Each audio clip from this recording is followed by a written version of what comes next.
eu não pedi nem induzir vocês a dizer nada. Isso aqui está sendo dito, se vocês pegarem os textos e tudo que é publicado sobre residência médica, isso aqui vai sair. Ontem eu fiz uma revisão, inclusive, em números.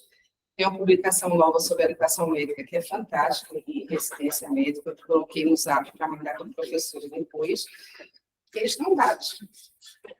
Então, acho que tem um equívoco inicial, que é dizer que o decreto vai acabar com a residência médica no país. Eu queria provocar quem me assiste nessa aula com essa pergunta. Será que com esses problemas relatados, é uma mudança de um decreto que vai fazer com que a residência médica acabe?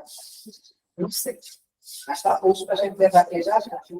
Então, eu queria pedir para vocês a atenção ao seguinte: eu preparei a instrução curta, não é longa, né? Começa com um pouquinho de informações sobre residência médica, e, na sequência, a gente voltaria para esse debate. O que muda, tá certo? E o que a gente pode esperar. Você vai passando? Tirar o óculos que está ali. Então, primeiro, assim, vamos lembrar que a residência médica, ela começa, tá certo? Depois eu mando a apresentação para vocês, nesse programa, como sempre, tá? A residência médica, ela começa em 1890, nos Estados Unidos. Tem toda uma história até a gente chegar na residência médica, mas não é foco dessa área. Mas tem algumas coisas que são curiosas, viu? Residentes e todas as pessoas. Primeiro, assim, não sei se vocês sabem, mas medicina e cirurgia eram duas profissões diferentes. Elas foram, né, juntadas, vou usar uma brincadeira aqui, né, as expressões coloquiais que eu uso em sala, mas elas foram fundidas numa só profissão. Tá? Havia uma divisão muito forte de trabalho entre quem era médico e quem era cirurgião. Só como uma curiosidade. E só no século XIX, é que essa realidade passou a mudar.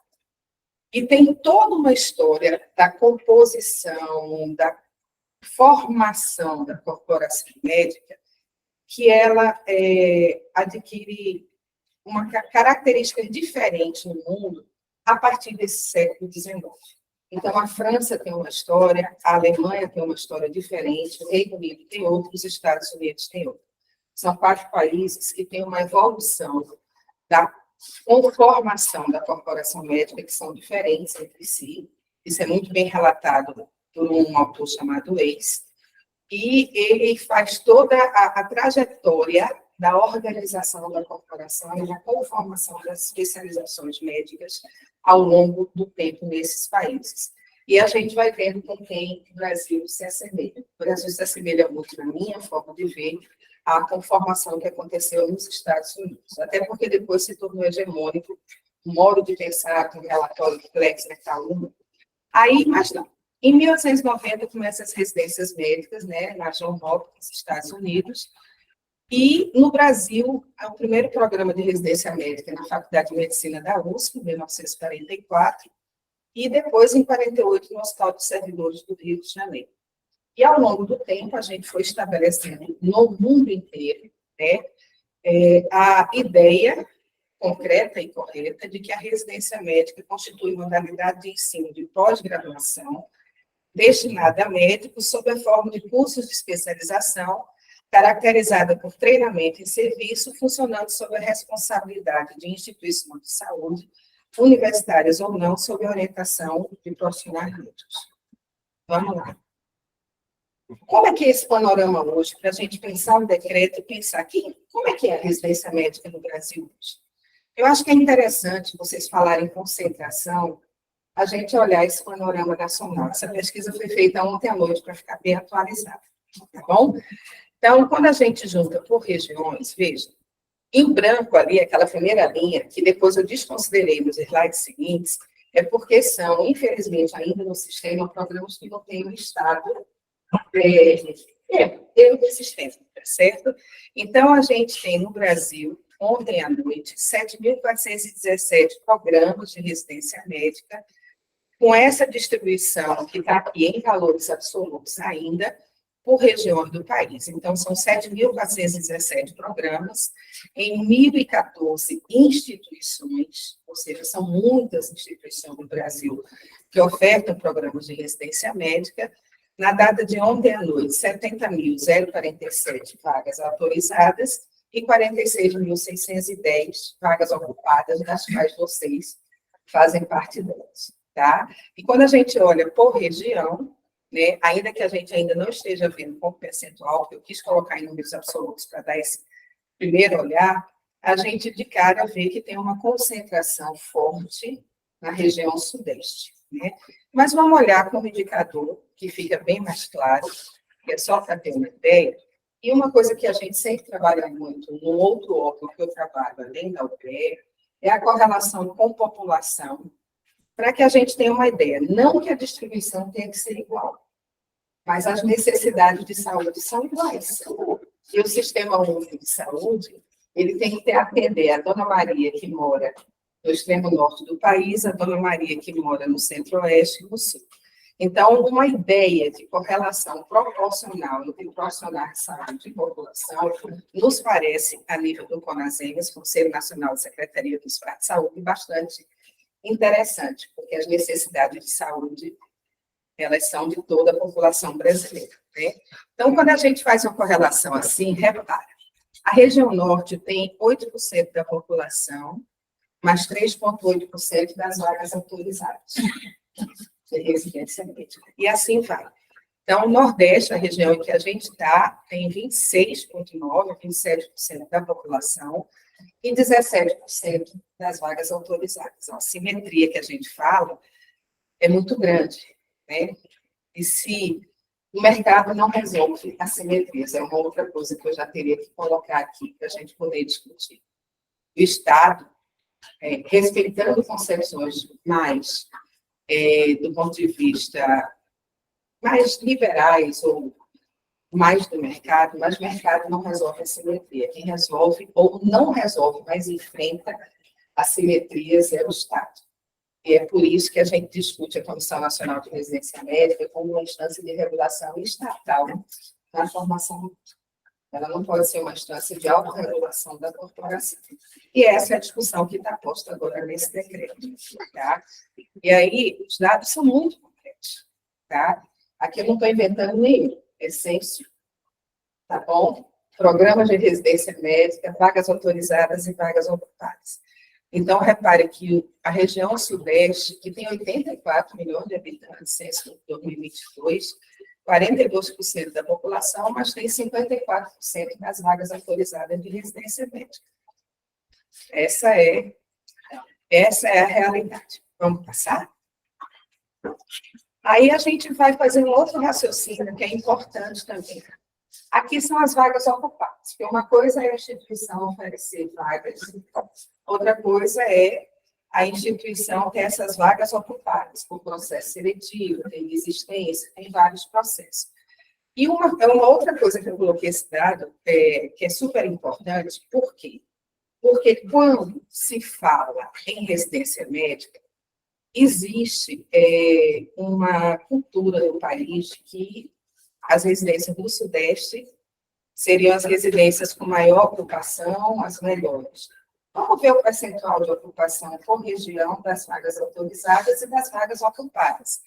Nenhuma é inferior a 60% e nenhuma é superior a 70%.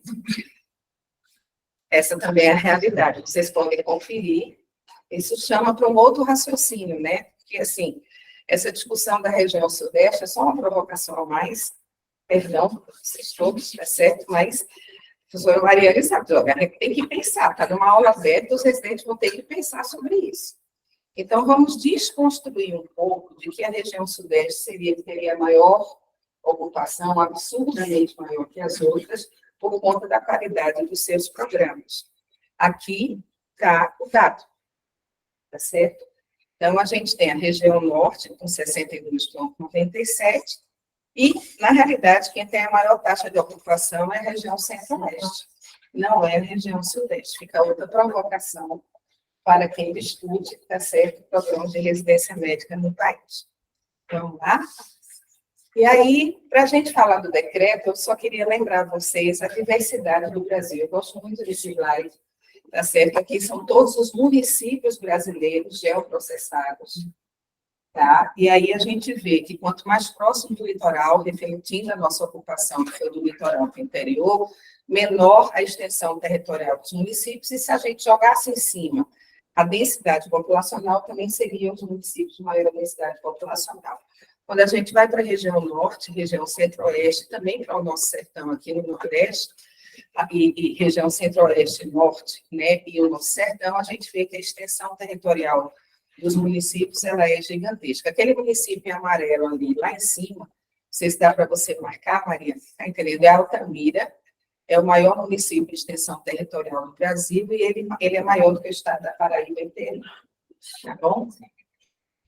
E volto a dizer, as necessidades de saúde são as mesmas de quem mora em Altamira, de quem está com população ribeirinha, está entendendo? De quem está aqui na região metropolitana, tá bom? Alguém quer participar dessa chave? Então, voltando, colocando esse contexto, vamos pensar um pouquinho sobre a Comissão Nacional de Residenciamento. A residência no Brasil, ela começou em 1944, tá? Só em 77 passa a haver, e ela existia, a Comissão Nacional de Residenciamento.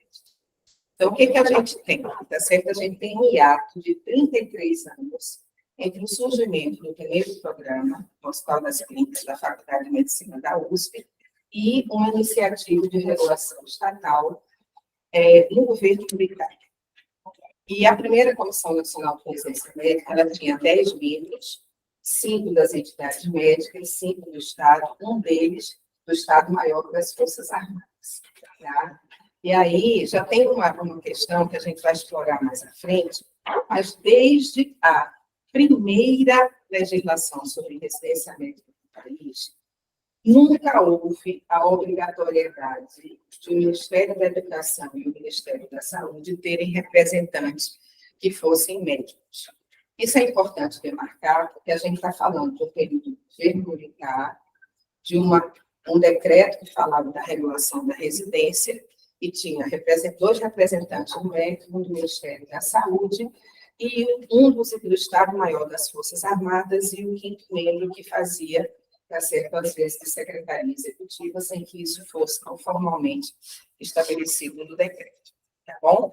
Depois, em 85, a gente teve o decreto 91.364.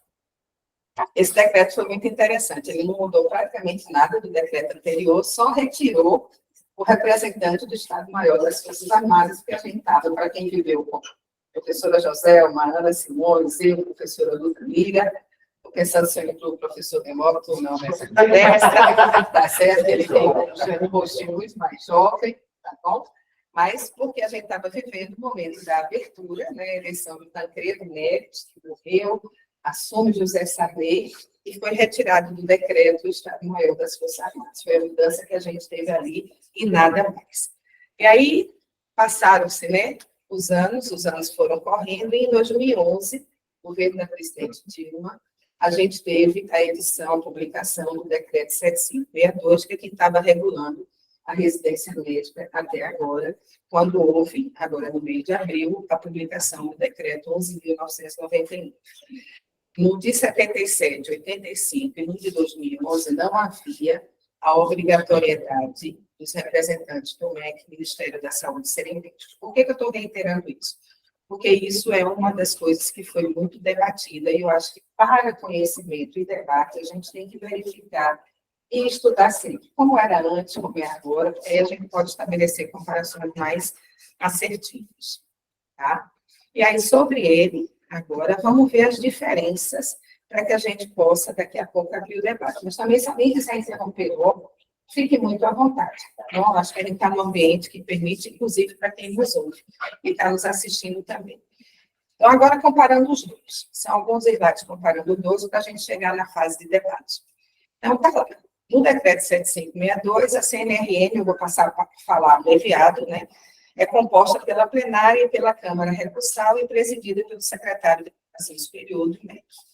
No novo, a CNRM é composta pelo plenário e pela Câmara Recursal, presidida pelo secretário de Ensino Superior do MEC. Nada mudou. Pode seguir. Agora mudou aqui. E aí é uma das grandes questões que estão postas para o debate. um debate que tem que ser respeitoso, tolerante e que muda mesmo. A gente também não pode fugir, sabe? Vamos enfrentar o debate, vamos encarar o debate e ver que existem argumentações que são importantes de todos os lados. Que eu acho que é importante, mais do que toda e qualquer argumentação, é que a gente una forças naquilo que é o mais importante, que é formar médicos e médicas com qualidade técnica, tá certo? Capaz de enfrentar as necessidades e atender as necessidades da população brasileira, seja no sistema de saúde, seja no setor privado. Isso deveria ser o que deveria unir todas as forças que discutem a residência médica no país. E se assim for, a gente acaba chegando no entendimento, não é verdade? Então, assim, eu refleti longamente, e aí, como eu tenho essa condição híbrida, né, sou professora da universidade e sou consultora do Conasems, eu também preciso fazer um registro aqui. Eu não falo nessa aula em nome do Conasems, estou aqui como professora da UPE, agora também não pode se negar a realidade que eu represento o Conasems na Comissão Nacional de Residência Médica, desde lá de trás, desde 2012, primeiro como assessora, depois como meio suplente, depois como titular, daí a intimidade com o tema. Então, assim, tem essa posição e os residentes e as residentes já sabem que eu sou uma municipalista convicta e sou uma médica sanitarista com experiência em gestão municipal. Esse é o meu perfil. E é desse lugar que eu falo e que eu trabalho desde 1993. Então, não é de hoje também. É isso? Então, veja, as mudanças principais, né? No decreto anterior, que tinha 12 membros, a gente tinha, desde a composição original, já mantinha 2 representantes do MEC, um do Ministério da Saúde, mas teve uma novidade lá atrás, em 2011, que entrou o CONAS e o CONASEMS. CONAS, Conselho Nacional das Secretarias de Estado da Saúde, CONASEMS, Conselho Nacional das Secretarias Municipais de Saúde. E já foi uma confusão à época, porque entrar a representação de Estado e município já mexeu muito. Só que aí, assim, quando a gente entrou, isso foi em 2011, eu comecei a trabalhar na comissão em 2012, como assessora do Jorge Arada, que era titular do Conasems. Era muito interpretativo, município e Estado, quem que está aqui. Aí a gente olhava assim, não é. A gente é cenário de prática, né? A gente é quem emprega, do ponto de vista da força de trabalho, 94% da força de trabalho em saúde que trabalha no setor público, que emprega são estados e municípios, só 6% é o nível federal. Então, a gente oferece toda a rede SUS como cenário de prática, que tem que oferecer, concorda? A gente emprega a força de trabalho, nós instituímos e mantemos programas de residência médica, tá certo? E a gente não vai discutir residência médica como é isso. Então, para a gente, é muito natural que a gente esteja presente, mas isso foi um processo que foi muito discutido para quem é da época, quando a gente entrou na Comissão Nacional de Residência Médica. Tá? E aí, CFM, que está desde o início, a NMR, Associação Nacional dos Médicos Residentes, Associação Brasileira de Educação Médica, Associação Médica Brasileira, FENAM, Federação Nacional dos Médicos, FEBAM, Federação Brasileira das Academias de Medicina, e um médico de reputação ilibada, como a gente vai ver já, que desempenharam a função e vai continuar desempenhando a Secretaria Executiva. Só um adendo aqui, a FEBAM, ela não estava nos decretos anteriores, ela entrou em 2011. Também é importante, né, a gente olhar para a história para poder fazer a discussão. E agora, no decreto novo, as mudanças estão marcadas em amarelo. Repare, no MEC, que eram 2, passa 3, e entra a EBC, Empresa Brasileira de Serviços Hospitalares. O Ministério da Saúde, que tinha uma representação que era feita pela SEGETS, Secretaria de Gestão do Trabalho e Educação na Saúde, aí vem a SAPS, entram a SAPS, Secretaria de Atenção Primária em Saúde, e a SAES, ou SAES, como preferirem, que é a Secretaria de Atenção Especializada em Saúde. Tá? E foi retirada a FENAM, tá bom? E entra a FMB, ou FEMED, como a gente chama no jargão, embora a sigla seja FMB, que é a Federação Médica Brasileira, tá bom? Então, sai a FEBAM, sai a FENAM, o secretário executivo ou a secretária deixa de ser membro da plenária, continua existindo com as mesmas funções, como a gente vai ver, e entra o FEMEB, ABC, SAPS e SAIS. Então, aqui está uma das grandes discussões que a gente precisa ter tranquilidade de entender os argumentos. FENAM e FEBAM, Federação Nacional dos Médicos, representa sindicatos de médicos. E FEMEB também. Na conformação da estrutura sindical brasileira, não há obrigatoriedade de representação única de uma categoria. Isso é uma iniciativa das categorias. Por isso que tem algumas categorias que têm marca de sindicato. E isso tem raiz em disputa de grupos. A gente também não vai fugir dessa discussão. Não é só na categoria médica. A gente tem nos servidores públicos, a gente tem nos bancários, a gente tem... Se a gente for pensar nos sindicatos que representam o setor saúde aqui em Pernambuco, a gente vai ver dupla representação em vários. E aí, a discussão FENAM e FEMEB, na nota, vejam, na nota que o Ministério da Saúde, o Ministério da Educação soltaram, eles fizeram a seguinte argumentação, estou colocando que está na nota informativa, de que quando o decreto de 2011 foi editado, a FEMEB não existia. Ela passa a existir em 2014, tá? E a FENAM e a FEMEB, elas têm uma disputa mesmo, que aí é uma disputa que está dada entre eles, de base sindical. Quem tem mais médicos associados e quem tem mais sindicatos associados. Porque federações, elas têm sindicatos associados, tá? Diferente da ANML, que até hoje ainda é uma única representação, as federações de sindicatos, elas contam com base associada. Então, a FEMEB hoje, segundo a nota do Ministério da Saúde, ela tem 26 sindicatos associados, o que é uma quantidade muito maior do que a FENAM. E foi esse o argumento que foi apresentado pelo Ministério da Saúde e pela Educação para a mudança da representação, que teria maior representatividade na FEMEB. É óbvio que, no caso desse, a FENAM não vai achar interessante essa decisão, e essa disputa está posta, mas é uma disputa que, no meu caso, é entre duas federações. Eu não acho que tem que caber, agora eu vou falar das minhas opiniões, eu não acho que tem que caber duas federações. Agora, se podiam ter feito um acordo para uma ficar na titularidade, outra ficar na suplência, e inverter a cada ano, isso era um processo, agora tem um processo de disputa colocado entre a FENAM e a FEMEB, que a gente precisa reconhecer que existe também. Tá?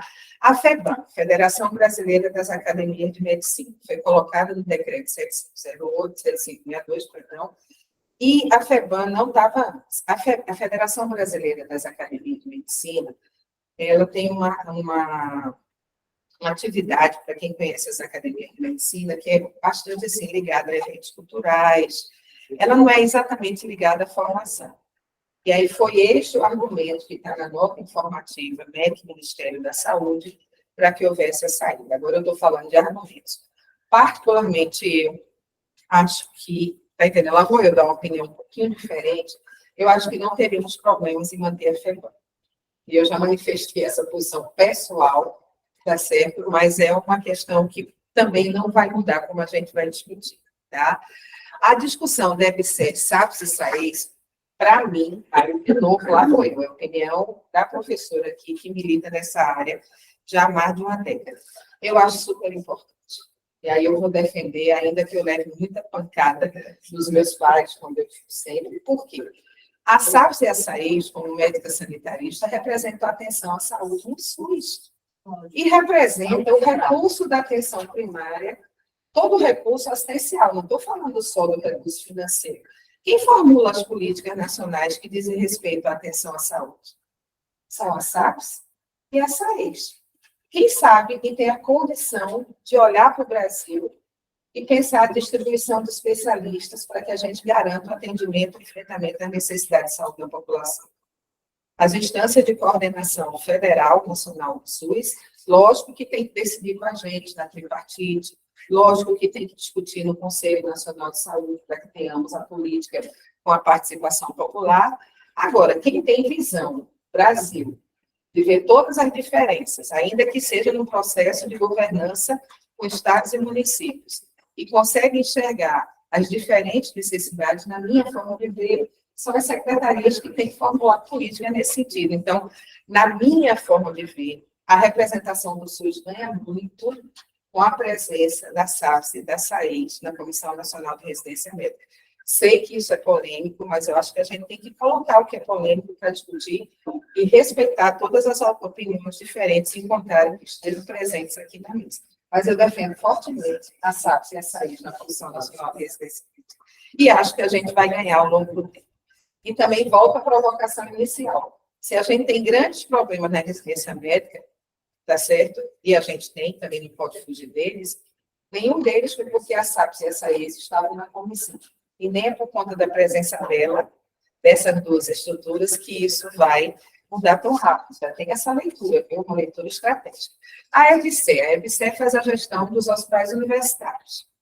Do ponto de vista do MEC, hoje, há controvérsias, há discussões, há disputas legítimas sobre os processos seletivos de residência médica, mas a EBC montou o ENARE, Exame Nacional das Residências. Tá certo? E aí, a gente vai deixar o CEP fora da discussão? Não sei, estou colocando para a discussão e para o debate, né? São quantos hospitais universitários federais ligados à EBC? Montou o ENARE, Exame Nacional das Residências. Então, a gente deixa formulando por lá que fora, ou a gente traz para a discussão? São questões que quem pensa o Estado e a regulação estatal tem que considerar, entendeu? Então, assim, agora, há perdas há também, do ponto de vista da categoria, do ponto de vista das entidades médicas, elas entendem que aqui elas perderam representação, tá? A perda de representação foi uma que foi a da FEBAM, na minha forma de ver, tá? Mas eu não acho que as outras alterações sejam perda de representação.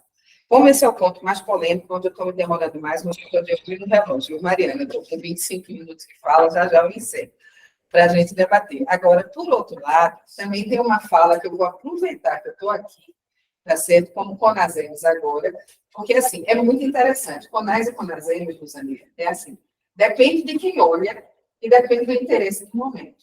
Porque quando a gente entrou na Comissão Nacional em 2011, as entidades médicas não queriam ver estados e municípios representados. E eu, com todo respeito aos meus colegas da plenária, se algum deles estiver me ouvindo, os que estavam naquela época lembram que quando a gente passava, alguns davam as costas para a gente, em plena reunião presencial. Adoro dizer isso, porque como eu vivi, entendeu? Sou do povo que diz, está vendo, joga na cara mesmo, não joga nas costas não, joga na cara. Entendeu? E dava as costas porque não reconhecia a nossa existência.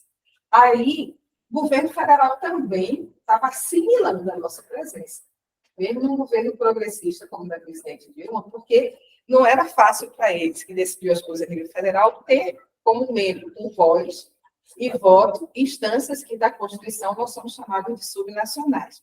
Então, a gente fica assim, a gente não se sente governo, vou dizer dele, Conas e Conasemos, a gente não é governo federal. Agora, a gente representa o Estado, sim, e por lei, porque a Lei 12.466 coloca Conas e Conasemos como legítimos, lei federal, legítimos representantes dos estados e municípios na discussão do SUS. Então, nós temos uma lei federal que assegura a nossa presença na Comissão Tripartite. Nós fazemos parte do Conselho Nacional de Saúde. E nós fazemos parte da Comissão Nacional de Residência Médica, sim. E é importante que a gente faça parte. Não se vai querer, no país do tamanho do Brasil, com a discussão da descentralização que a gente fez, querer que estados e municípios não participem de instância de deliberação que diz respeito a estados e municípios. Tenham santa paciência. Essa vai ser uma briga que a gente vai descer. Eu não acho que isso não é importante, não. Acho que é fundamental. Pois é. Aí você fica lá no MEC, no Ministério da Saúde, com entidades que representam a nível federal os médicos, discutindo o que é feito no território dos estados e municípios, sem a participação deles. Peraí, vamos discutir de outra forma, tá? Podemos passar. Estamos já terminando, turma, porque os outros são muito dessas diferenças. Eu imaginei que a gente vai até 11h10, porque aí a gente tem um tempo bom para o debate, né? E aí vem essa questão que eu já explorei, da obrigatoriedade. Como é que está escrito? Só para referência, né? As indicações dos conselheiros referidos no 3 a 10, que é aquele anterior, pode voltar, que vai do CONAS até a Secretaria Executiva, e que vai novamente daqui. Pode passar de novo, Mariana, obrigada. serão de médicos de reputação ilibada que tenham prestado serviços relevantes ao ensino médico, à residência médica e à ciência médica em geral, podendo recair em nomes que não sejam de associados ou titulares de instituições. E aqui, no novo, a diferença é só do tamanho da redação, mas as indicações dos membros do plenário, de que tratam os incisos 3 a 9, serão de médicos de reputação ilibada que tenham prestado serviços relevantes ao ensino médico, à residência médica e à ciência médica. Não havia obrigatoriedade sinulado. Aí vem um outro ponto polêmico, que é o papel do secretário executivo da Comissão Nacional de Residência Médica. Em 2011, seria um médico de reputação ilibada, docente, em cargo de provimento efetivo em instituição de ensino superior pública, que tenha prestado serviços relevantes ao ensino médico, à residência médica e à ciência médica em geral. E esse conselheiro, como estava lá previsto, exercerá o papel de conselheiro secretário executivo e terá mandato de 2 anos, pode sair, tá? Renovável por igual período, sendo escolhido pelo ministro da Educação em lista tríplice. A gente reuniu o plenário, elegia, os 3 nomes mais votados iam para o Ministério da Educação e o ministro escolhia o nome. No novo decreto, o secretário executivo da CNRM será o médico de reputação ilibada, docente em instituição de educação superior ativo ou aposentado, essa é uma mudança, aposentados podem também concorrer, que tenham prestado serviços relevantes e tal. Ele será eleito em plenário, em reunião convocada com essa finalidade, e nomeado em ato conjunto do ministro de Estado da Educação e ministro da Saúde, para o mandato de 2 anos, admitida uma repromoção. O que muda, então? Pode ser aposentado, antes só podia ser professor de instituição pública na ativa. Ele, antes, era eleito numa lista tríplice, o ministro da Educação escolhia. Agora, isso é um avanço que eu considero. O plenário elege pronto, não tem que depender de uma escolha política do Ministério da Educação ou não, fosse político ou não, mas ia uma lista e quem definia era o titular da faixa da educação. 2 anos, podendo reconduzir, continua do mesmo jeito. Agora, a outra mudança que tem mexido, né, e tem discutido, é que o secretário executivo não será membro integrante do plenário ou da Câmara Recursal, porque antes ele integrava o plenário, com aquela conformação anterior, entendeu? E aí vem todo um debate sobre isso. Esse eu acho melhor para a hora do debate mesmo, porque a minha vivência, e aí a minha vivência, vejo que algumas coisas, quando eu falo minha, é bem pessoal mesmo, mas aí, enquanto conhecemos eu vou associar, é de que eu acho bem mais importante que quem secretaria uma reunião, organiza a pauta, tira ponto de pauta, não vote naqueles pontos de pauta. Entendeu? Isso é a minha vivência. Porque acaba que você tinha muitos embates por conta de retirada de pauta inesperadas, por conta de alguns momentos, e eu preciso dizer isso, porque está registrado em ata da CNRM, de processos que sumiam, alguns processos polêmicos, às vezes, não entravam em pauta, e o que acontece? Gente, como é que o processo eletrônico some? Como é que o processo físico que está registrado no SEI some? Mas a gente já viveu isso. E aí isso acaba que levanta suspeitas que podem ser muito bem infundadas, porque tem alguém... Então, se essa pessoa não vota, e aí é um raciocínio que eu comecei a fazer depois, eu não tinha feito antes sobre isso, entendeu? Eu acho que é uma coisa polêmica, é uma coisa, desculpe aqui, viu, a informalidade, né? Eu já estou em roda de conversa, já saí da aula, né? Aí, mas que eu acho que talvez mude a dinâmica das reuniões. Eu estou apostando muito nisso, tá certo? Agora, do ponto de vista da eleição, é melhor, porque agora é uma eleição direta. Mandato, 2 anos, renováveis por mais 2. Mas tem causado muita discussão esse ponto também, tá? Aí, aqui é muito rápido. Aqui, o que essa pessoa faz? Né? No decreto anterior, assessora o conselheiro-presidente, coordena estudos e pesquisas que sejam de interesse, coordena e promove a integração das atividades e representa institucionalmente a comissão na ausência. No novo, assessorar o presidente no desempenho, enviar comunicação de convocação, conduzir administrativamente as reuniões, quando designado pelo presidente, que é o que só ia acontecer, porque secretário de ensino superior não consegue ficar 2 dias na plenária o dia todo, preparar a pauta das reuniões, zelar pela regularidade dos processos instruídos ou tramitados e representar institucionalmente a Comissão Nacional. Do ponto de vista de atribuições, não me parece que a mudança seja tão importante. Agora, me parece que está mais bem construído no decreto. Agora, do ponto de vista de poder de voto dessa pessoa, tem perda, sim. Tá certo? Porque ela deixa de ser membro votante da plenária. A pergunta que eu faço para o debate é: será que tem que ser membro votante da plenária? Entendeu? A discussão é essa. O que é mais importante, né? Então, já terminando, Mariana, pode passar. Aí vem a Câmara Recursal, que eu acho que a gente praticamente termina nela, depois tem só a questão da supervisão e dos atos autorizativos. Aqui é a grande polêmica da Câmara Recursal. É inferno, tá certo? Por quê? Porque no decreto de 2011 ela foi instituída. Vejam a composição. Composta por 3 médicos de reputação ilibada, docentes em cargo de provimento efetivo de instituições de ensino superior. Essas pessoas têm que ser um representante do MEC, um representante do Ministério da Saúde e um representante das entidades médicas que integram a plenária. Na nova, um representante do MEC, um representante do Ministério da Saúde e um representante externo indicado pelo plenário da CNRM, eleito por maioria simples do voto. A população não mudou nada. Tá certo? Aí serão indicados, e aí uma coisa que sempre já era assim, é vedada a participação dos conselheiros da plenária na Câmara Recursal, mais do que legítimo, tá certo? Porque se você já votou uma matéria e a instituição não se sentiu atendida, né? Nem entende que a decisão foi justa. Então, tem que ir para outras pessoas avaliar. Agora, isso já existia. Na nova, o que aumenta? É vedada a participação dos membros do plenário e das câmaras técnicas na Câmara Recursal. E quem for membro da Câmara Recursal tem que ter experiência comprovada em ensino médico e residência médica que não tinha no anterior. Mas a grande discussão daqui não é essa, é a manutenção da Câmara Recursal. Porque ela já existia, mas nunca funcionou. E é isso que a gente precisa dizer.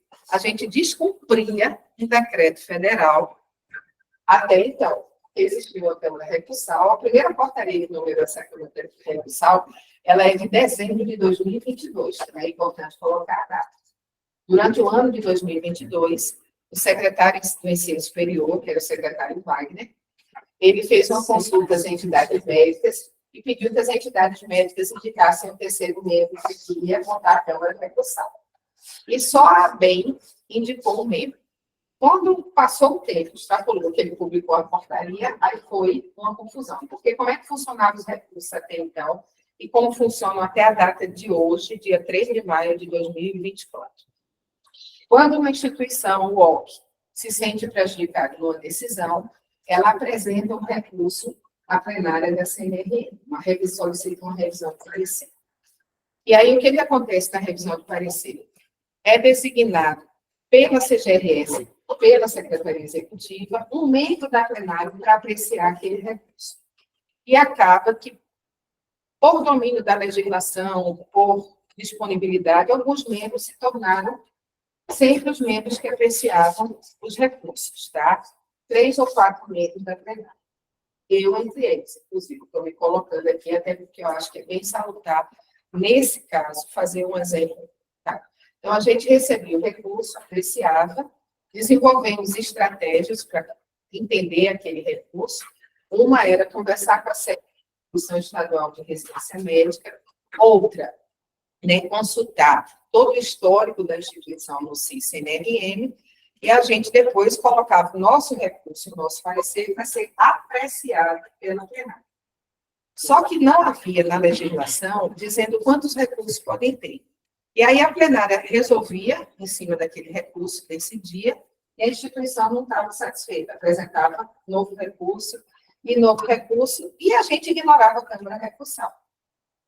Entendeu como é? Eu acho que a gente também tem que dizer assim, são falhas, inclusive nossas, de membros da Comissão Nacional. Por quê? Porque na crítica que se fazia, que era predominante, era, mas a Câmara Recursal, se for montada, só tem 3 pessoas, 12 pensam melhor que uma sobre o recurso. Essa era a discussão que está posta e é a que está colocada de novo. Aí eu volto para a gente pensar e provoco vocês. Será que quando uma instituição, se a gente pensar na instituição que mantém o programa, será que ela quer que as mesmas pessoas decidam sobre os recursos? Não pensando agora nos membros da comissão, entendeu?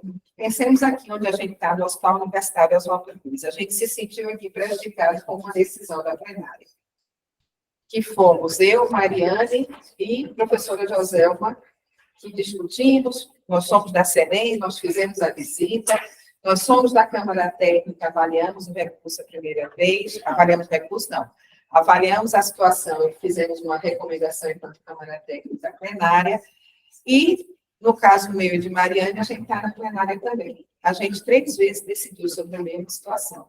Enquanto Comissão Estadual de Residência Médica, enquanto Câmara Técnica, aí vem aquela discussão da SEREM, está ou não na Câmara Técnica, enquanto membro da plenária. A instituição, nós nos sentimos prejudicados, e nós mesmos decidimos sobre isso na plenária. Acho que essa discussão tem que ser feita. Tem que ser as mesmas pessoas que vão decidir sobre o mesmo tema em qualquer nível de representação, ou a gente pode pensar diferente.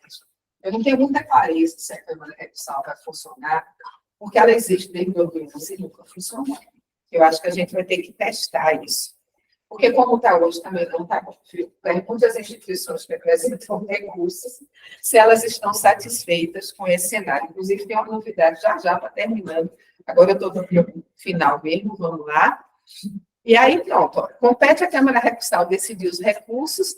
No novo, compete decidir sobre os recursos, a presidência dessa Câmara vai ser alternada, primeira Câmara vai ser o MEC que vai, e uma novidade que eu achei ótima, o regimento interno da Câmara Recursal será elaborado por seus integrantes e apresentado ao plenário da CNRM para análise e aprovação.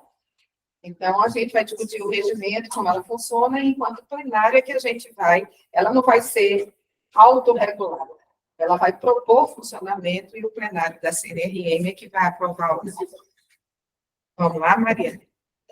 E aí, caberá recurso, antes do decreto caberá recurso à Câmara Recursal com 30 dias. Agora, o pedido de reconsideração será diretamente encaminhado por quem está interessado ao presidente da CNRM em 10 dias. O presidente vai submeter o pedido à reconsideração do plenário, então, o primeiro recurso é para o plenário. E caso a instituição não entenda, ela cabe recurso à Câmara Recursal, que vai ter prazo de 20 dias para julgamento do recurso. Ok? E aí, criação de câmaras técnicas regionais, acho que ainda leva 3 minutinhos, Mariana, mas está no finzinho. Compete à Câmara Técnica instruir os processos referentes à supervisão, atos autorizativos e tal. Na nova, são propostas câmaras técnicas e não uma só. Cada Câmara Técnica é composta por um representante da CESU, indicado, um representante da CEGEDS e 2 eleitos pelo plenário da CNRM. Aqui, para mim, é uma das grandes modificações, eu sei, tenho muito respeito por atualmente quem compõe a Câmara Técnica, não é uma questão ligada às pessoas, à opinião que eu vou dar agora, tá certo? Eu tenho um respeito imenso, são pessoas que dedicaram suas vidas à residência médica. Mas eu acho que sempre foi um processo de indicação. Eu acho que ser eleito em plenário já é interessante. E descentralizar, como eu sou do SUS, e a gente trabalha para descentralizar, em vez de ter uma única Câmara Técnica que acolhia com representações que se superpunham, a gente vai poder ter câmaras técnicas regionais, são pelo menos uma Câmara em cada região do país. Isso me parece que é uma iniciativa muito interessante, tá certo? E outra coisa, regulamentou o que é preciso para ser da Câmara Técnica, que antes não tinha regulamentação. Então, deverão possuir experiência de, no mínimo, 5 anos em preceptoria, supervisão ou coordenação. Tem que entender de residência médica. Eu acho que isso é um ganho. Ainda que tenha uma restrição que está incomodando e que realmente mexe com o que está instituído, porque é vedada a participação de presidente de SEREM na Câmara Técnica. E isso, no ponto de vista das relações pessoais, fica super delicado a gente abordar, porque não significa, e eu falo isso porque eu sei que tem pessoas que nos assistem, que talvez não entendam da melhor forma, mas imagine eu, Cristina, professora da UPE, dou aula na residência de medicina de família e comunidade, como também na residência multiprofissional de saúde coletiva, coordenada por Luzani, tá? Aí, eu sou professora, não é verdade, eu não sou preceptor. Mas por uma conjunção de destino, eu fico na SEREM. continuo com a aula aqui. Por uma conjunção do destino, eu também fico na Câmara Técnica da Comissão Nacional de Residência Médica, tá? Que hoje é uma por indicação. O que eu trabalho e avalio aqui, pela SEREM, quando é encaminhado como processo, eu estou lá na Câmara Técnica e pode ser que eu veja novamente. Será que é necessário que eu seja a pessoa que olha a nível estadual e a mesma pessoa que olha a nível federal? Será que tem que ser as mesmas pessoas? Isso é polêmico. Agora, isso não quer dizer que seja uma crítica à função. O que está se querendo aqui, no meu olhar, e quando isso deve ter sido redigido com essa premissa, é que os olhares, eles sejam ampliados, sabe? E aí, assim, uma coisa também, e aí isso não se... Porque, por exemplo, as pessoas que são presidentes de SEREM hoje, a grande maioria, eu não vou citar nomes, porque senão... Mas, assim, tem um respeito imenso, entendem profundamente, mas se queixam o tempo inteiro do excesso de trabalho e não conseguir dar conta das demandas. Então, essas pessoas, elas podem fazer suas escolhas. Elas podem fazer a escolha de não ficar na SEREM e ser indicado para disputar no plenário da CNR um voto para estar na Câmara Técnica. A gente não está aqui discutindo as pessoas, a gente está discutindo será que uma comissão estadual tem que estar representada pela mesma pessoa na Câmara Técnica, ou será que essa Câmara Técnica, com essas atribuições, não pode ser ampliada? É essa a discussão. Não é valor nem juízo sobre pessoas que são fantásticas, que dedicaram as suas vidas à organização da residência médica no país, tá? Cris, uma pergunta. A Câmara Técnica, ela funciona mais ou menos como a Câmara Técnica dos Conselhos Regionais, que tem para especialidade, quando há necessidade? E não tinha isso regulamentado, vai ter que ter regimento para isso. Por quê? Porque era informal. A gente também tem que... Nunca houve formalização sobre Câmara Técnica. Quando eu digo formalização, tinha designação de membros, tudo. Agora, tenta se aproximar, tá certo? As pessoas que estão na Câmara Técnica, que têm expertise ou formação numa área, daquilo que está sendo discutido, mas não é associado 1 mais 1 nem superposto GO com GO, porque as pessoas têm muita experiência na organização de programas. O que eu penso é que a gente vai ter a oportunidade de ter essas pessoas na Comissão Nacional, na Câmara Técnica, vai ter que haver escolhas entre SEREM. Agora, mais importante do que isso tudo que a gente está discutindo é fortalecer SERENs, descentralizar. Porque, enquanto for tudo centralizado no MEC, a gente tem instituição que está em processo de credenciamento e reconhecimento de 5 anos, que faz 5 anos que esperam a decisão. Isso não é problema desse novo decreto, eu estou olhando para quem sabe. Acredito que eu não estou dizendo nada demais, entendeu? Aí, o que acontece? A gente tem uma obstrução de trabalho enorme, porque ele é centralizado. Uma vez eu discuti isso com o doutor Baratella da FEMA. Doutor Baratella, a gente não trabalha da melhor forma. A gente vive dizendo isso, viu? Faz anos que a gente diz isso. A gente enxuga gelo. Viu, residentes? A gente enxuga gelo. Porque quando é tudo centralizado com a decisão, um país do tamanho do Brasil, com 7.417 programas, dividam 7.417 programas por 12, para ver se algum desses programas passa uma vez por ano, porque o Orçamento Nacional passam os mesmos. Os que apresentam sempre problemas estão sempre lá. Os que não apresentam problemas não frequentam as páginas policiais da Comissão Nacional de Residência Médica com processo de denúncia, está entendendo? Dos residentes, dos supervisores e tal. Então, acaba que os atos autorizativos, eles se tornam cartoriais, na minha forma de ver, e a gente, enquanto CONASEM, diz isso há anos. Porque aí passa batido. A gente não avalia os programas. Vocês perguntarem quais são... Está previsto no 7562, está previsto de novo agora. Qual é o processo avaliativo que a gente tem, e quem está me ouvindo, que for membro da comissão também, que diz como é que estão os programas a nível nacional para que a gente formule políticas para mudar. Não fazemos. A gente sabe quem são os piores, porque estão lá sempre com denúncia. A gente sabe que tem mais conflito de assédio moral, de não pagar a bolsa. Esses a gente sabe. Mas a gente não tem a menor noção de quem são os melhores presentes. E até para estudá-los, para ver que características eles apresentam, para que a gente possa ter políticas que repliquem aquelas características e induzam a melhoria do programa, dos programas de residência médica a nível nacional. Tá? Fechando, sobre regulação, é a mesma coisa.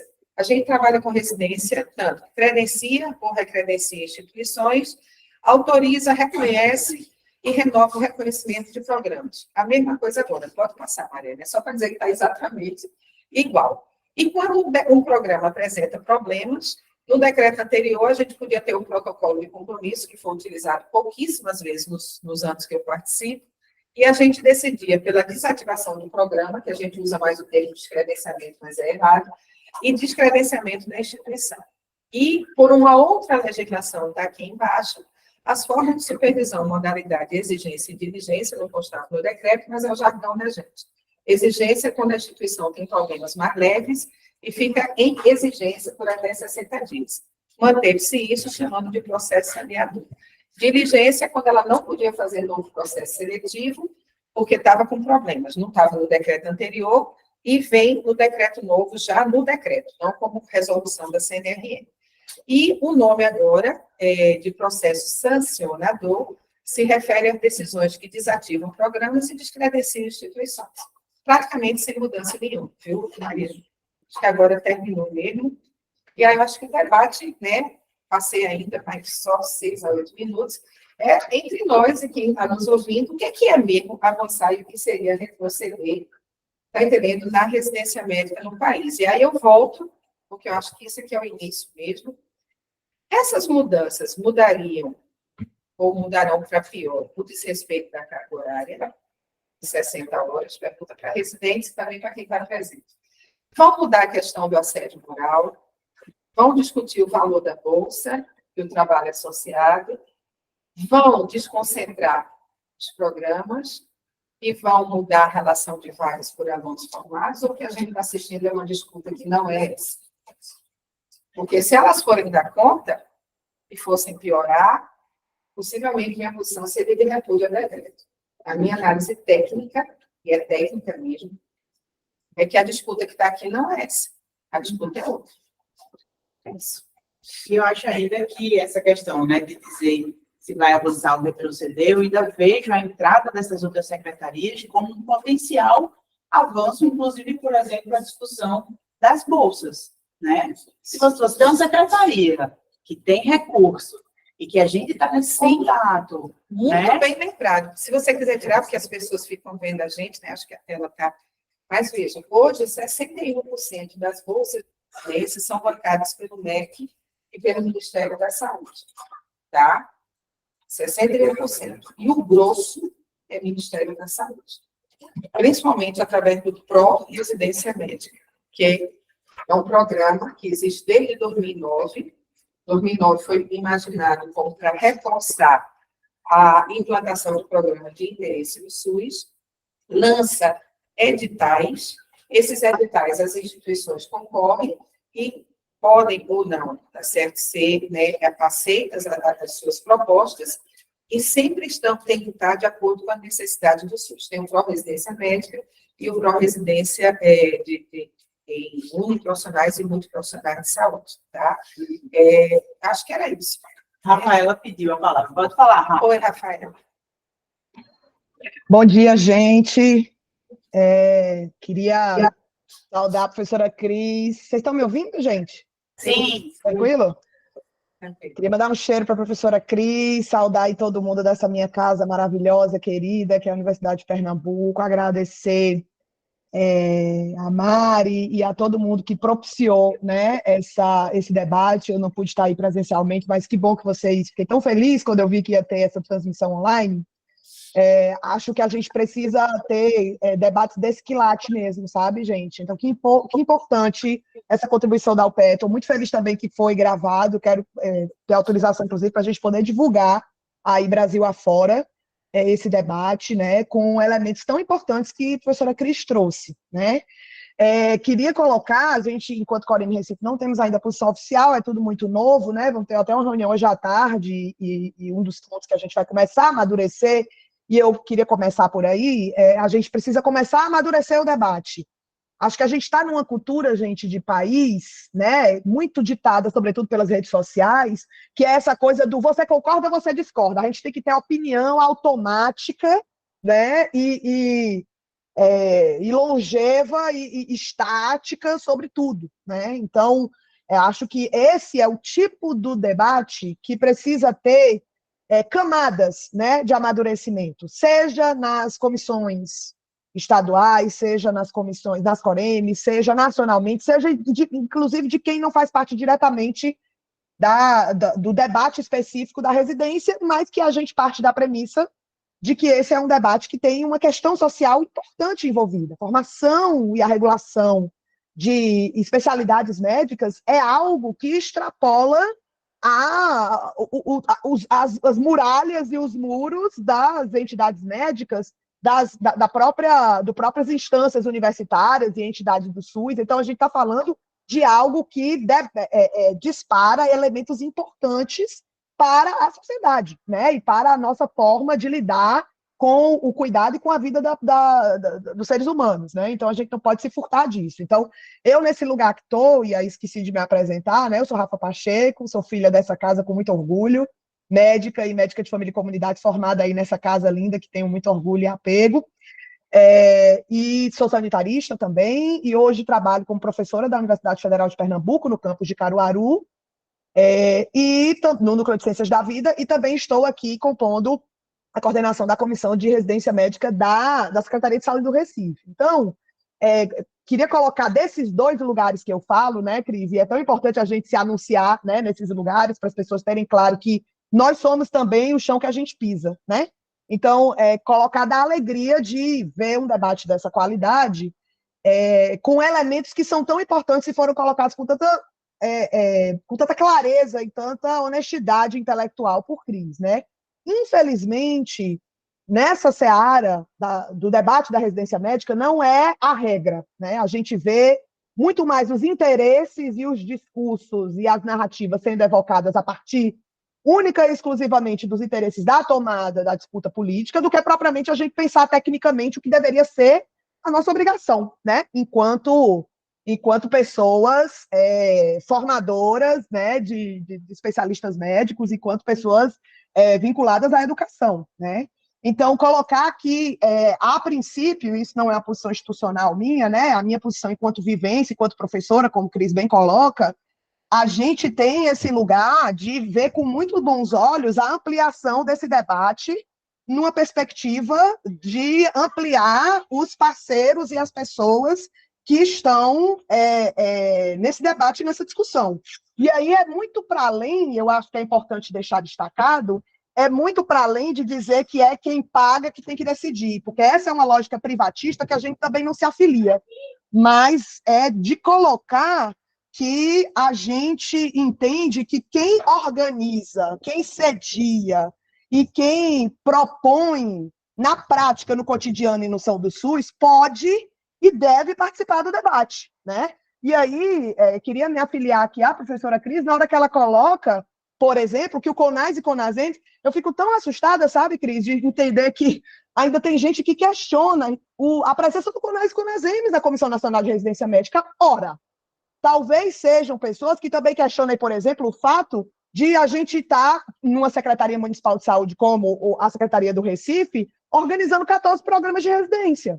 Então, como que uma secretaria, um município como Recife, por exemplo, que compõe a Comissão Estadual de Residência Médica, que tem interesse nos processos decisórios que acontecem na CNRM, não pode estar participando nas suas demais formas de organização, né?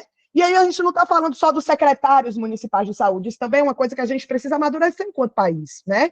Eu não estou falando que é o secretário ou a secretária de saúde que está debatendo isso, são os municípios e os estados, né? Que têm sede e que constroem isso na prática, né? Acho que esse mesmo argumento é o argumento que a gente pode utilizar, por exemplo, para pensar a EBSER. A EBSER tem mais de 40 hospitais. E aí, a mais fraquinha deve ter o quê? 20 programas? 15 programas? Eu não tenho essa informação, sabe, Cris? Mas imagino que nós estamos falando aí de uma quantidade importante, para além do financiamento, da própria organização e de um processo seletivo específico, né? Então, assim, acho que é muito bem-vindo esse debate, acho que a gente precisa colocar às claras os argumentos, né? E aí, entendendo que há elementos técnicos, há elementos políticos, há interesses, e sempre existem, né? Mas que a gente precisa posicionar o debate de formação de especialistas, e especialistas médicos e de especialistas da saúde, na perspectiva da necessidade de saúde da população, porque esse é o marco legal do SUS. Né? Esse é o marco legal do sistema de saúde que a gente propõe, que a gente concorda, que a gente acredita. Né? Então, que bom que nós estamos tendo essa oportunidade, muito embora com tantos atravessamentos, né? E que bom que a gente está tendo essa oportunidade como a de hoje, que ela está sendo gravada e já querendo pedir essa autorização para a gente poder partilhar isso Brasil afora, né? Essa qualidade de discussão com esses contrapontos tão importantes que a professora Cris trouxe. Seria basicamente isso, e mandar o cheiro aí para cada um. Eu queria fazer 2 comentários também, fica aberto, viu, gente? Veja, tem estudos internacionais que, assim, os países... até deixa eu fazer um parêntese antes, viu, Mariana? Professora Mariana, eu vou parar de falar professora, agora é roda, né? Eu tento manter a formalidade, mas não consigo nesse ambiente, porque a gente se sente super à vontade. A gestão, eu até copiei o termo do professor alemão, a gestão adequada do processo de especialização, esse é texto dele, abre aspas, né? Professor Eise também está no livro do professor, no livro sobre formação e a questão médica, que o organizador é o Sabino, Sábado Nicolau Girardi, do Nescom. Depois eu vou colocar para a professora Mariana e passa para vocês, vale ler. Mas lá no artigo dele, ele coloca a gestão adequada do processo de especialização é fundamental para a sustentabilidade do sistema de saúde. Eu anotei a frase porque parece tão óbvio, mas não é, né? Tá certo? Então, veja, a gestão adequada dos processos de especialização na questão médica é fundamental para a sustentabilidade do sistema de saúde. Isso é um professor alemão escrevendo, não é um professor brasileiro, uma professora brasileira no sistema de seguro social, que é, entendeu, o sistema alemão. Ele não é da Seguridade, ele é do seguro social. A gente desconta para ter acesso ao sistema lá, diferente do Reino Unido, diferente de outros. E aí foi o meu paralelo, que eu vinha conversando hoje para cá, o vento, e eu fiquei ligando a família no carro de um caminhão aqui na terceira rua, muito engraçado, né? E aí a gente vinha debatendo sobre isso, porque eu falei que eu vinha com uma aula, que eu estava casada, parará. E aí, esse ainda se interessou pelo assunto, um jovem. Começou a perguntar. Eu disse, eu acho que o que está colocado é a questão da regulação ou autorregulação. Que na minha forma de ver, o Brasil tem uma regulação que é mista. Nem é regulação estatal pura. Aí ele disse, e a regulação sobre o quê? Ele tinha formação, né? Depois ele me disse que tinha formação em direito. E aí eu disse, não, é porque está se falando de residência médica, no novo decreto, parará. Aí ele olhou para mim e fez assim, pelo retrovisor. Gente, não é o Estado que tem que regular isso, não. Achei tão interessante, porque foi uma pessoa que não tinha nenhuma intimidade com o tema, a gente conversou durante 15 minutos, o trajeto até aqui, depois do engarrafamento, assim, da coisa, e a clareza dele, que assim, como é que o Estado não regula a formação? Veja que interessante. E aí, o que eu acho que está posto, sabe, Rafaela, é o quanto tem que avançar ou não a regulação estatal. Se a gente lembrar da Constituição, está lá, se eu não estiver errado, no artigo 199.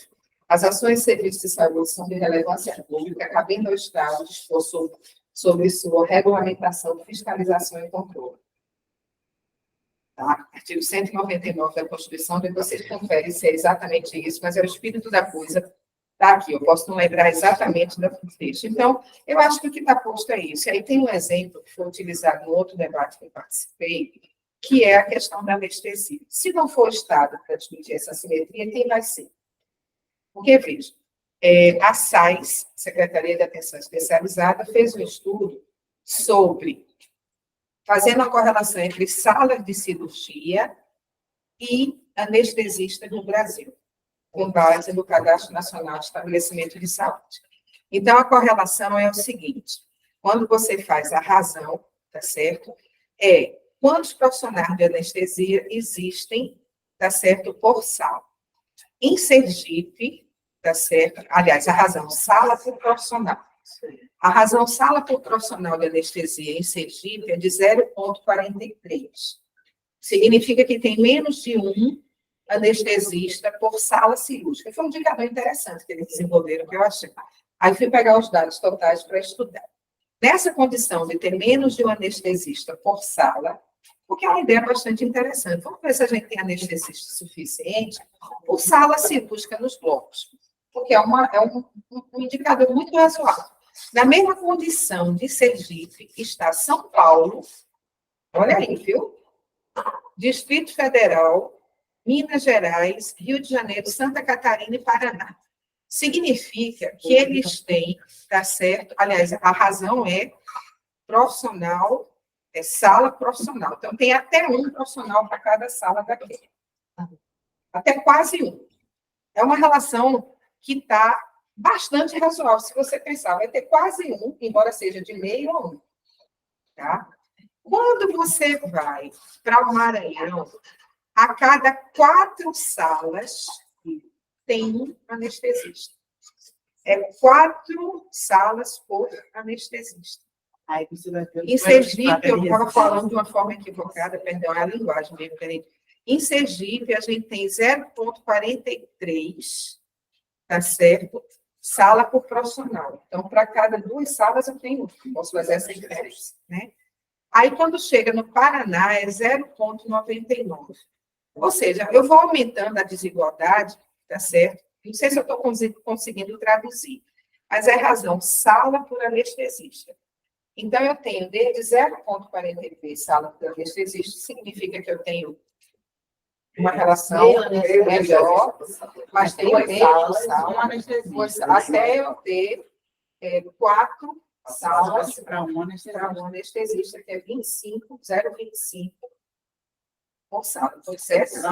Eu preciso traduzir isso melhor, porque eu acho que a razão podia ser invertida. Anestesista por sala para ajudar a gente a pensar melhor. Aí, quem é que vai? E quantas vagas de residência tem nesses locais? Sim, aí a gente vai para a vaga de residência. Aquele dado que eu apresentei são todas as residências. Não deu tempo para essa aula aberta, mas a gente tem feito esse exercício do Conasems pelas especialidades de maior interesse da gente. Anestesista, cirurgião geral, GO, médico de família, medicina de família, pediatria e clínica médica. A gente tem feito esse exercício traumático também, por conta da terceira causa da gente de morte, são as causas externas.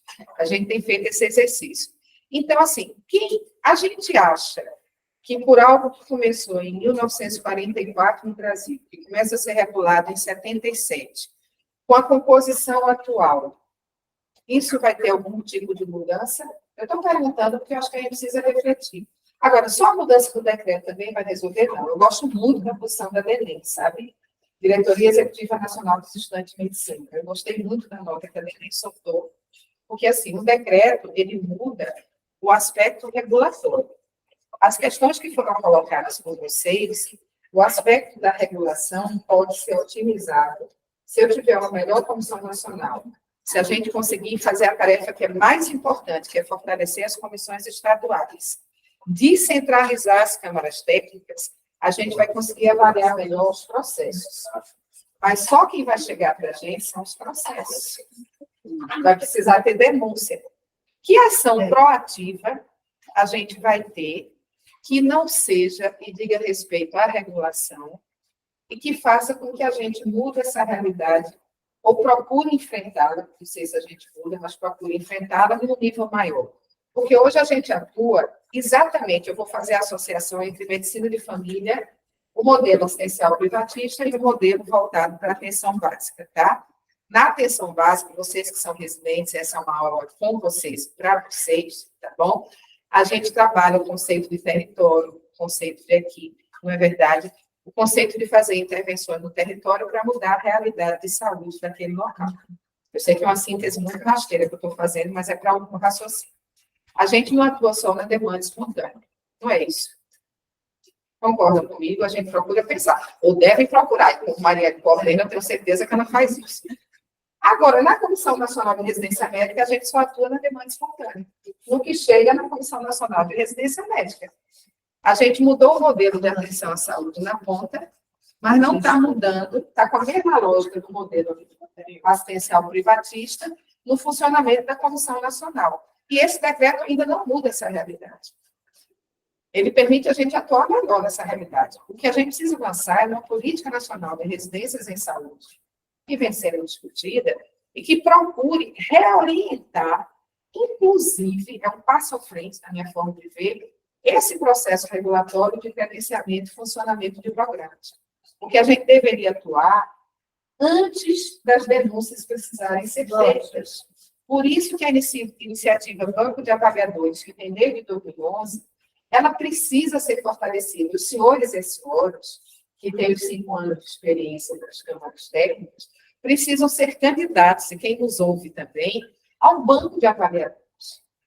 Porque a gente não só precisa das câmaras técnicas, como que a gente precisa de avaliadores que discutam isso nas correntes, nas instituições que façam, porque senão a gente vai continuar caminhando como demandas espontâneas, do mesmo jeito que é hoje.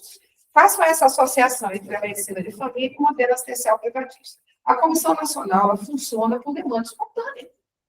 Como que a gente pode mudar a formação médica do país atuando por demanda espontânea, quem tem problema e consegue chegar lá? Essa é uma discussão muito maior do que essa que está colocada aqui na cabeça.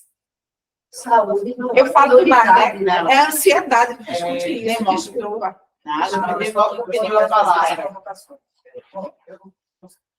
Estou fora da câmera, eu quero só. Eu sou demócrito, sou professor aqui da UPE, da Faculdade de Medicina, e assim, já fui o primeiro supervisor do programa de residência de eu lá atrás, uma época eu não sei nem quanto tempo eu fiz na supervisão, e depois eu, atualmente, não estou muito envolvido com os programas de residência, porque eu migrei para a pós-graduação em estrito sensu, né? E aí eu quero fazer uma conexão entre essas duas coisas, porque eu acho que também tem outra visão que complementa.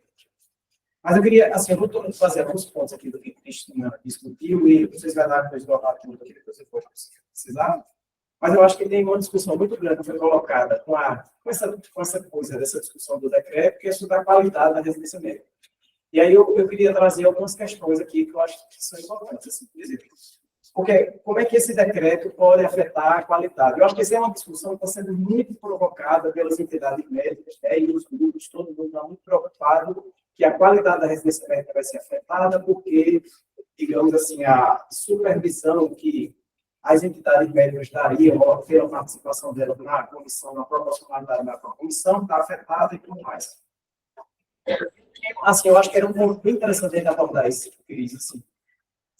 O quanto isso afetaria ou quanto não afetaria essa coisa da qualidade da residência médica. Porque eu acho que tem uma questão que é fundamental dentro da Comissão Nacional, que eu acho que nunca foi muito aprofundada.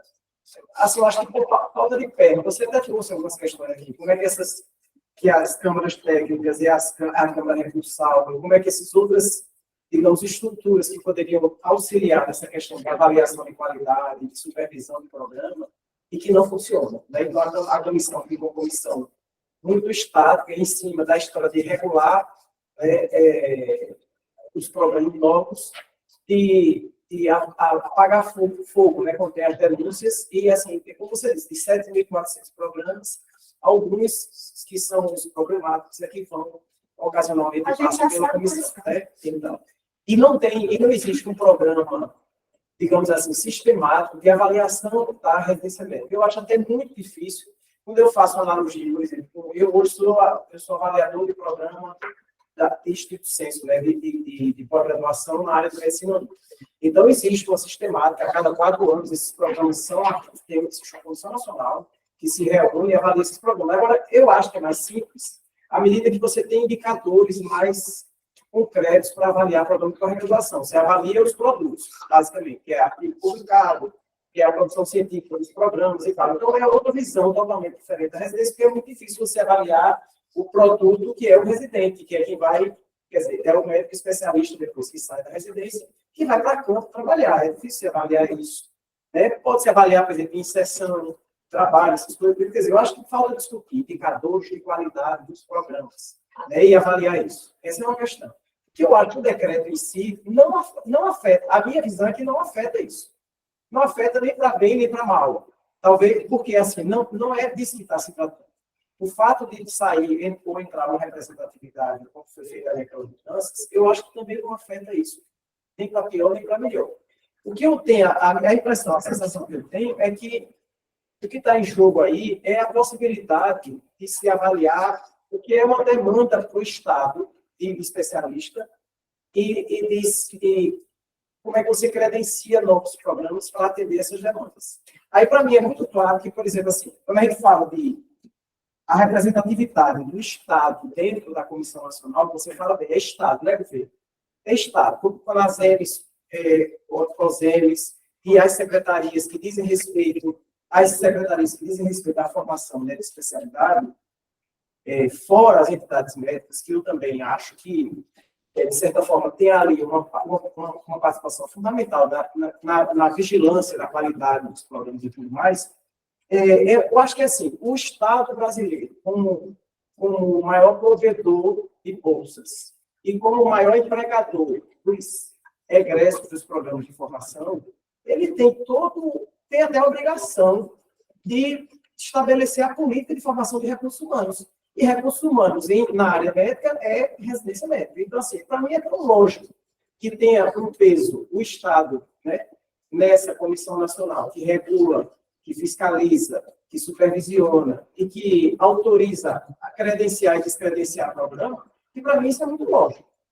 Porque aí tem uma discussão que está vindo em paralelo a isso, a essa coisa do decreto, que eu acho que arruma de forma melhor essa coisa, porque, por exemplo, como você falou um exemplo muito prático, eu acho assim, a quem é que interessa essa restrição tão grande de formação de anestesista, por exemplo, no Brasil? Ou de outras especialidades que a gente sabe, muitas. Né? A quem é que interessa manter esse status quo? Né? Então, a quem interessa solucionar esse problema? Para mim, interessa ao Estado brasileiro solucionar, que a gente tem uma demanda muito grande por anestesista, que a gente está usando um exemplo, claro, né? Várias outras especialidades. Então, assim, se o Estado percebe uma necessidade de formar profissional que vai trabalhar na atenção primária de saúde e que precisa distribuir isso pelo Brasil afora, e aquela distribuição que você gosta de mapa maravilhosa dos municípios, é ele que vai ter que gerenciar e dizer assim, a gente precisa de formar pessoal em tal estado, em tal município, em tal lugar, e criar essas demandas. E a Comissão Nacional vai ali avaliar, na verdade, se os programas estão adequados ou não.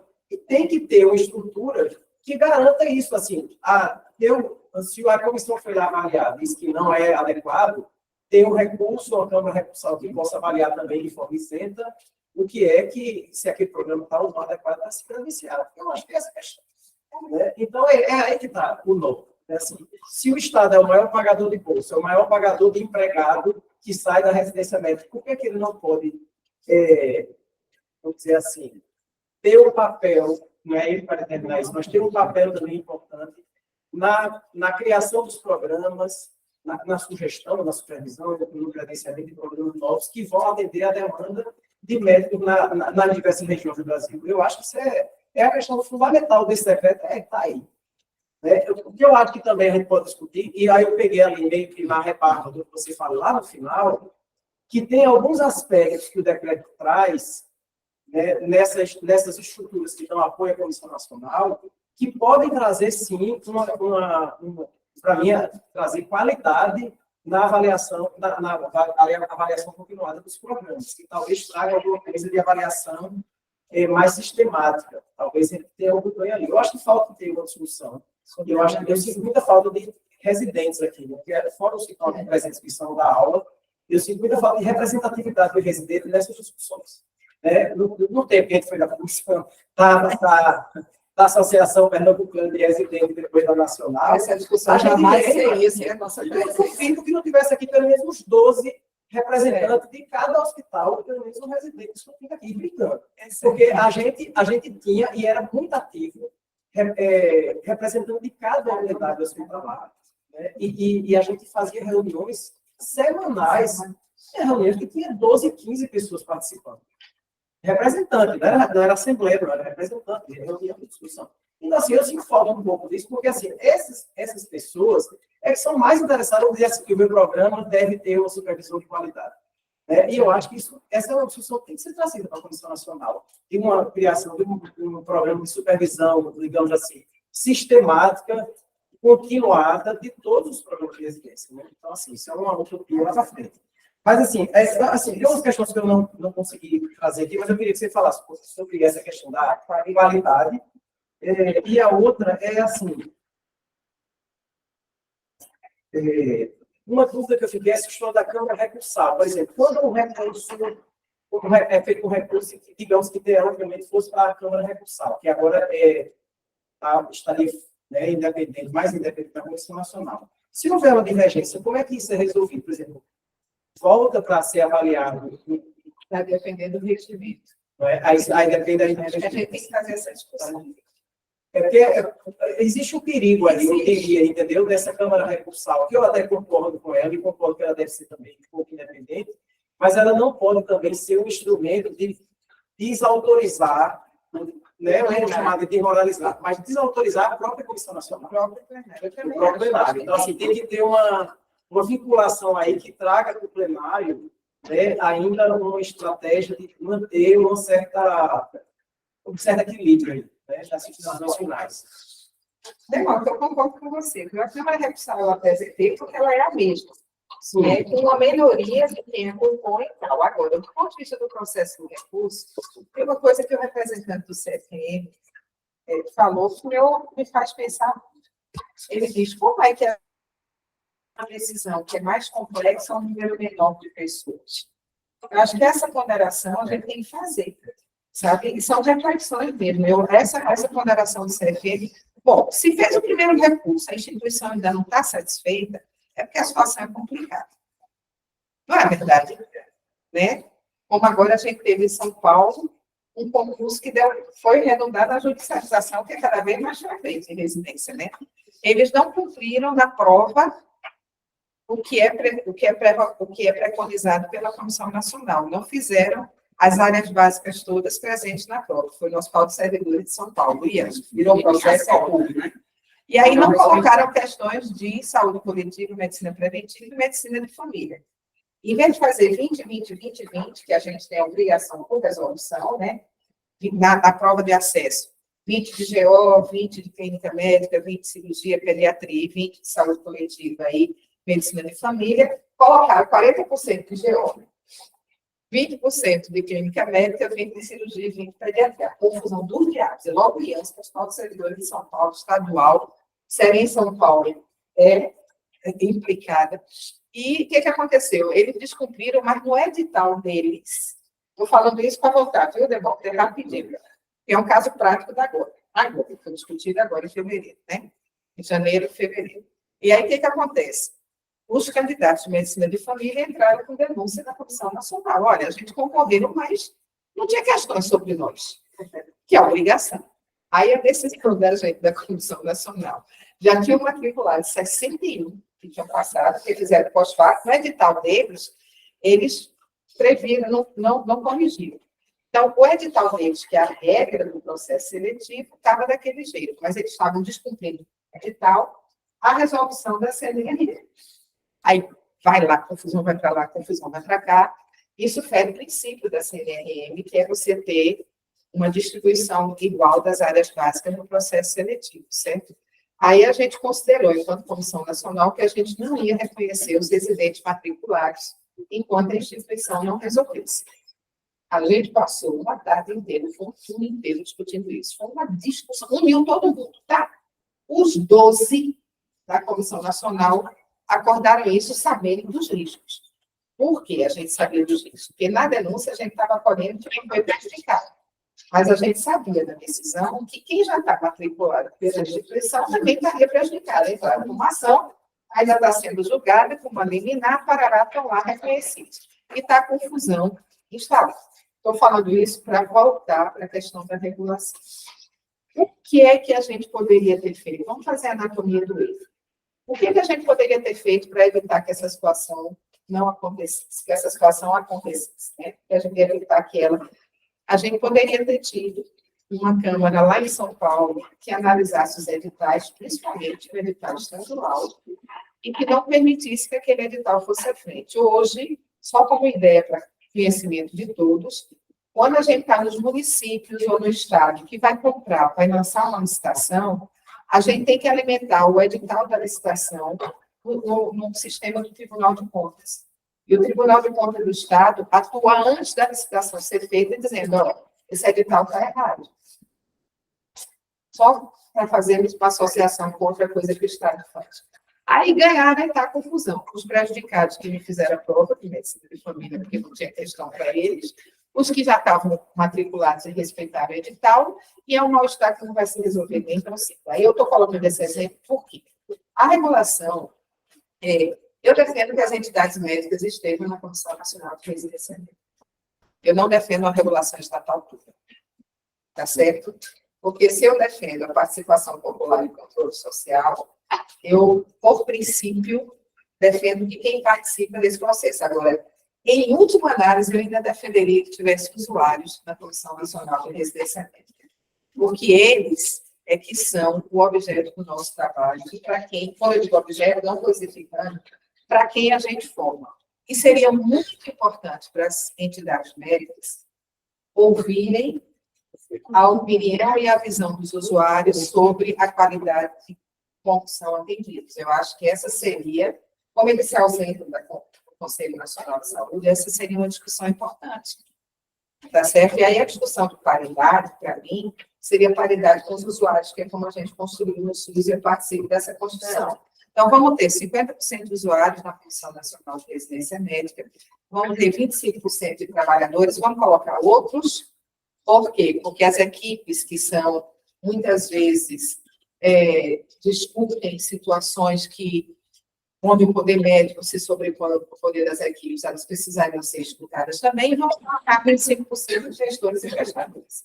Aí me pareceria que seria a formulação que a gente constrói no SUS, onde os usuários, por lei, têm 50% de paridade. Eu sei que isso é super polêmico, não é a discussão da agora, mas é uma provocação. Tá? Aí, sobre qualidade, tem inúmeros estudos, tem muita gente que estuda isso, muito sério, muita gente boa que publica sobre qualidade, né? A gente tem como suplente da ANP, na Comissão Nacional, o professor Gustavo Salada Romão, que trabalha muito a questão das competências, das EPAs, né, professora Mariane, está entendendo? Então, a gente tem muita gente boa, mas que a gente não consegue impactar na dinâmica de funcionamento da comissão. A qualidade, ela precisaria estar sendo trabalhada, e aí, independe de governo, a gente não faz isso há muito tempo, desde que eu entrei lá, não vi, e a gente não tem como, a gente não tem trabalhado sobre isso. A gente teve eventos periódicos sobre isso, mas não de você ter, por exemplo, a própria qualidade da gente. Qual foi o planejamento da gente na Comissão Nacional? Quantos processos a gente conseguiu finalizar? E quantas das diligências que a gente descredenciou o programa e fez diligência melhoraram efetivamente aqueles programas depois? Você perguntar e você responder isso, não. Porque a gente não tem essa medida. Eu estou fazendo isso objeto, talvez, do meu doutorado. Entendeu? Que eu não sou, né? Eu estou pensando seriamente em fazer um estudo retrospectivo para poder fazer isso. Em quantas diligências e descredenciamento a gente alterou a realidade da instituição? Pergunta sobre qualidade, que a gente não sabe responder, não. E aí, você está coberto de razão. O que a gente pode afirmar que esse decreto vai mudar ou não a qualidade, se com a composição e a conformação atual a gente não conseguiu alcançar? E com isso, não dá para simplificar também, é tudo muito mais profundo, tem muito mais raízes, sabe? Por exemplo, quando a gente fala da anestesia, me permita só, já é meio-dia, tem um horário, mas, por exemplo, a mesma discussão que a gente pode ser feita de que interesse da anestesia, por outro lado, eu preciso dizer isso, eu tive uma experiência maravilhosa com a Sociedade Brasileira de Anestesia durante a pandemia. Entendeu? E por que foi maravilhosa? Porque a gente formou um grupo em plena pandemia, quando o Ministério da Saúde não comprava medicamentos para intubação colotraqueal. Se Gedson ouvir esse vídeo, eu quero olhar para ele agora. Você não sabe como você foi importante para o Brasil. E o representante da Bahia, na Comissão Nacional de Residência Médica, articulou um grupo, e com a SBA, com a SBRAF, Sociedade Brasileira de Farmácia Hospitalar, com a Sociedade Brasileira, a AMIP, Associação dos Médicos Intensivistas, A gente formou um grupo de trabalho com CONAS, CONASEMES, SBA, SBRAF, AMIP, Sociedade Brasileira de Segurança do Paciente, estou esquecendo alguém que vou levar um carão depois, mas nós nos reunimos toda segunda-feira, durante o ano inteiro de 2021, para discutir estratégias de como sensibilizar o Ministério da Saúde para decidir e tomar posições e fazer ações efetivas para que a gente não tivesse gente morrendo por falta de intubação orotraqueal. Então, a gente tem, assim, por que eu estou usando o exemplo da SBA? Porque eu usei para falar de uma coisa, a gente tem que olhar. Nem sempre quem representa a nível nacional é responsável por diferenças regionais. E as diferenças regionais, elas têm muito mais a ver com... A gente pode fazer de forma simplista, assim, interesse da corporação, não é. A omissão do Estado também é responsável por essa situação. Entende, Denota? Eu estou tentando traduzir uma coisa que é complexa, que não dá para a gente atribuir de assim, é só isso, não é. Entendeu? Então, qualidade, solucionar problemas e trabalhar pela residência médica é entender que algumas mudanças são necessárias. Esse decreto pode ser um potencializador delas ou não. O banco de avaliadores, um plano nacional de residências, a discussão das bolsas, entendeu? E a gente procurar mudar uma forma de trabalho que não atue mais só na demanda espontânea e que atue tal. Uma última coisa, viu? Uma novidade, que eu disse que ia contar uma novidade, esqueci, tá? Por favor, quem está ouvindo, Rafaela, a FEMUSP, Faculdade de Medicina da USP, mandou um documento para todos os componentes da Comissão Nacional de Residência Médica. Eu recebi ontem a cópia dele, que vai primeiro para a presidência e depois manda. A faculdade que fez o primeiro programa de residência médica no Brasil mandou uma proposta de aprimoramento do decreto. Não muda nada no decreto do que está hoje, mas propõe mais 8 membros. Quem seriam esses 8 membros? Representantes das instituições formadoras. 4 do Sudeste, depois 1 de cada região. Eu já discuti os 4 do Sudeste, sabe? Com o povo da USP, que é aquele povo de peso, Roberto Calil, Ludmila, parará, parará. Aí manda um documento, solta uma nota na folha e propõe que tenha 21 membros. Ou seja, eu achei super interessante, porque a primeira faculdade a implantar programa de residência médica no país abre uma discussão completamente diferente da que está sendo feita, diz que é para aprimorar o decreto, que eu acho interessante, então não nega, não propõe uma única modificação na outra parte, mas diz assim, a gente que forma, eles estão dando um recado para a gente, todo mundo, viu? O recado ali é no sentido de não no sentido representados por vocês. Isso tem que fazer a gente pensar. Se eles estão mandando esse recado, e a gente quer estar presente na comissão. A gente quer 8 membros, quer que passe a ter 21, que hoje tem 13 nessa conformação, e que sejam 4 do Sudeste, depois 1 de cada região do país. Olha a novidade. Já é a gente pensando por outro olhar completamente diferente, tá bom? Era essa novidade que eu queria contar, porque eu acho que ela mexe muito, está assinado pelos 8 medalhões lá, e chama atenção. Agora, eu discutiria com eles 4 do Sudeste. Por que não 5, 1 de cada região do país? Não sei. Eu tenho que manter a desigualdade na representação, se eu tenho que manter uma simetria, mas eu acho que é uma novidade boa, porque se tem uma coisa que esse decreto fez, e que é muito bom, além de mudar o status, foi provocar a discussão e colocar na pauta. É isso. Tá? Muito obrigada. Obrigada por isso. Tá bom? Como é? Eu ia ter uma pergunta, enfim, assim, só aquela assim. Faltou discussão, faltou debate antes desse decreto, porque tem outra posição que diz assim, e teve discussão antes, tinha que fazer esse ano, o decreto foi imposto. Olha, para esse decreto, discussão na Comissão Nacional de Residência Médica, a gente não teve discussão promovida assim. Houve um anúncio.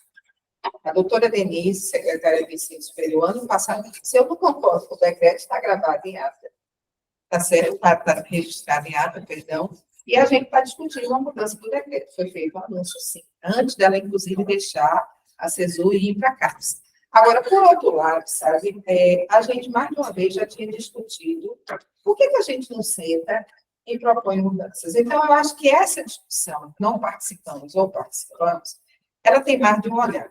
Se for um olhar estrito, Assim, houve discussão ampliada sobre o decreto, a resposta é não. Agora, também tem uma outra pergunta. Por que é que a gente não fez uma discussão entre nós sobre o decreto antes? Eu acho que também tem essa pergunta. Nós estamos reclamando dos processos de trabalho há anos. E por que que nós, enquanto Comissão Nacional, só fizemos um movimento em dezembro de 2022, quando foi nomeada a Canalepes Alegou, nos aquietamos, e por que que nós não procuramos o novo governo, sentamos e fizemos uma proposta de modificação? Eu acho que as perguntas não podem ser só uma, tem que ser mais de uma. Tudo tem nome para nós. Tá bom? É isso. Ok? Só abrir aqui. Muito obrigada, viu? Eu estou vendo aqui, ó, agradeço. Rafaela, Verônica, Agradeço demais a presença de Coreme todos. Recife, Cláudia Casal, Coreme e Rafaela, não. Não, o Coreme que está Márcia, aqui. muito obrigada a vocês também. Obrigada pela presença, né? Agradecer também a presença, né, de quem veio aqui presencialmente, os alunos não, né? Os estudantes tinham que vir, né? Obrigada. Né? Estavam aqui. Agora vocês estão vivendo a residência num momento tão privilegiado. Muita coisa, No né? futuro, vocês vão dizer, eu era residente quando o decreto foi publicado. E eu agradeço, a gente está encerrando esse momento. Cris, mais uma vez, obrigada pela sua presença, né? A gente, na verdade, é fã de carteirinha, né? Todos A gente é fã os dos debates aqui. E, assim, dessa proposição de fazer as aulas abertas para a residência de medicina de família, porque tem sido realmente muito engrandecedor, né? Eu tenho discutido, não tenho estado presente em todos, porque eu realmente não consigo, mas essa daqui eu não podia deixar de estar presente, né, enquanto, né, a residência. Então, muito obrigada, viu? Obrigada também. Tchau, Fica pessoal. cheiro para tudo, para todos, tá? A gente ia fazer, agora já foi. Fica aí para fazer uma selfie. Vamos fazer uma selfie aqui com o pessoal ao fundo, bora? Não tem? Foi Maria daqui? Não, a gente fica aqui, ela faz, ela sabe fazer com perfeição. Toda a aula aberta da gente, toda a aula, fiquem aí, por favor, abram as câmeras para a gente fazer uma selfie que vocês estejam junto de nós. Olha o destaque da minha equipe da Coreme Recife aqui comigo, viu? Coreme Recife topada aqui. Senão vai ficar só a minha costa aqui. A gente tem que ficar de um jeito que os meninos que estão aqui também apareçam. Deixa eu fechar aqui. Mariana é craque. Pode Eu vou ficar aqui, você tá aqui. Tá assim? Se eu sentar para mim, não. Papagaiando a professora. Dá, Maria? Tá, Mari.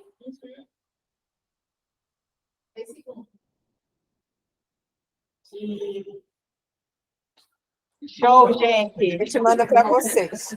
A gente manda. Obrigada, viu, pessoal? Tchau, gente, pra vocês. Tchau, tchau. Valeu! Eu queria que você não enviasse, dá tempo, gente. Tá?